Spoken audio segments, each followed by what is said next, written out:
Сайн байцгаана уу? Та бүхэндээ Land Cruiser 200 GXR Petrol High V6 загварын төвийн дифференциал болон хойд тэмдэгтэр дифференциал төвжигчийг хэрхэн зөв ажиллуулах талаар одоо видеог танилцуулгыг хийж байна. За хэдүүлээ машиндаа сууцгаая. За энэхүү автомашины хувьд төвийн болон хойд дифференциал төвжигч гэсэн хоёр дефлок системтэй. За энэхүү хоёр систем нь бол тусдаа хэрэгжилж болдгоороо бас онцлогтой ийм автомашин байгаа. Төвийн дифференциал төвжигч маань таны автомашин хойд тэнхлэг болон урд тэнхлэг дээрх дугуйнуудын эргэлтийг жигдхэн эргэлттэй болгодог ийм систем байж байгаа. За яг одоогийн байдлаар энэхүү системийг хэрэглээгүй байх үед таны автомашины хойд тэнхлэг дээрх дугуй 70% эргэлддэг бол урд тэнхлэг дээрх дугуй маань 30% уушаага зүтгэдэг байж байгаа. За төвийн дифференциал төвжигчийг ажиллуулахын өмнө нэгдүгээр таны автомашин хасаалттай байх ёстой, хоёрдугаар паркинг буюу натурал төрхөөн дээр байх ёстой. За одоо хэдүүлээ паркинг төрхөөн дээр машин хасаалттай байна. Энэ үед төвийн дифференциал төвжигчийг ажиллуулж үзүүлье. За төвийн дифференциал төвжигч маань Land Cruiser 200 загварын VX, GX бүх загварууд за яг хурдны хайрцагны доотлолт бол яг энэхүү хэлбэртэйгээр байрладаг байж байгаа. За энэ товчон дээр одоо ингээд дарчна.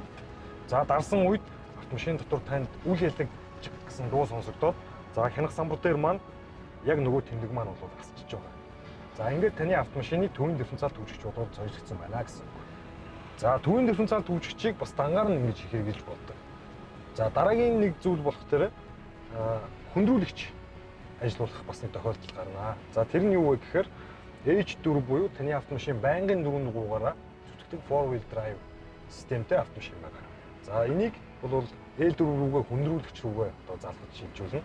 Ингийн тулд та машина мөн ялгаагүй нейтрал дээр тавина. За өмнөх төвийн дифференциал төвжигчдэр P дээр болон N дээр аль дээр нь тавьж болж исэн бол одоо бол зөвхөн нейтрал дээр тавина. За нейтрал дээр тавьсныхаа дараа L4 рүүгээ бол зүүн тишээгээ эргүүлчихнэ гарч байгаа. За ингэсэн тохиолдолд таны автомашины хянах самбар дээр 4 лов гэсэн тэмдэг асч байгаа. Ингээд автомашин маань өөрөө хүндэрч чинь гэсэн. За энэ үед хэдүүлээ дахиад D хэсэг дээрээ тавьж байгаад одоо яваад үзэхэд араа маань хүндэрсэн таны бүх дугуй жиг зүтгэлттэй ингээд маш хүчтэй болсон байгаа гэж ойлгож байна. За хүндрүүлсэн машиныхаа арын тэнхлийн дифференциалыг бас та давхар төвжиж болдог байж байгаа. За ингийн тулд та мөн ялгаагүй араагаа нейтрал дээр тавина. Нейтрал дээр тавьсныхаа дараа үрүүлийн баруун гар талын доотлолд байрлах эрчаакийг бол эргүүлдэг байж байгаа. R хэлбэрлэн.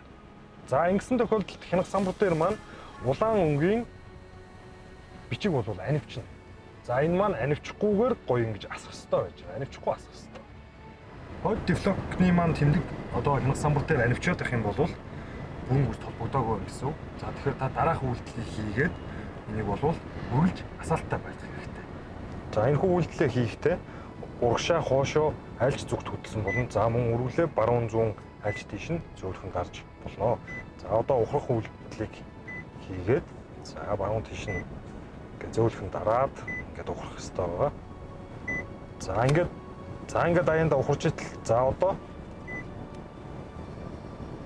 хойд дефлокийн маань гэрэл анившгаа болчлаа. За ингээд таны автомашин бүрэн залгагдсан гэсэн үг. Одоо таны автомашины төвийн дифференциал төвжигч, хойд тэнхлэг дээрх дифференциал төвжигч, за хөндрүүлэгч бүгд залгагдсан байж байгаа. Одоо та шавар бартаа одоо альва нэгэн зүйл рүү ороход бол санаа зовхоор боллоо. Та бартаад замд явж дууссныхаа дараа за дефлокоо салгах, хөндрүүлэгчээ салгах гэх мэт үйлдэлүүдээ хийхдээ яг эхэлсэн дараалалаараа буцаах хэрэгтэй юм байна. За ингээд хэдүүлээ хамтдаа хийцгээе. За энэ үйлдэлүүдээ хийхдээ та мэдээж араагаа нейтрал дээр тавихаа бас мартаж болохгүй. За нэгдүгээрт хойд дифференциал төвжигчээ off хэсэг рүүгээ эргүүлэх байгаа. За хоёрдугаарт хөндрүүлэгчээ H4 рүүгээ эргүүлнэ. За хамгийн сүүлд нь төвийн дифференциал төвжигчээ унтраана.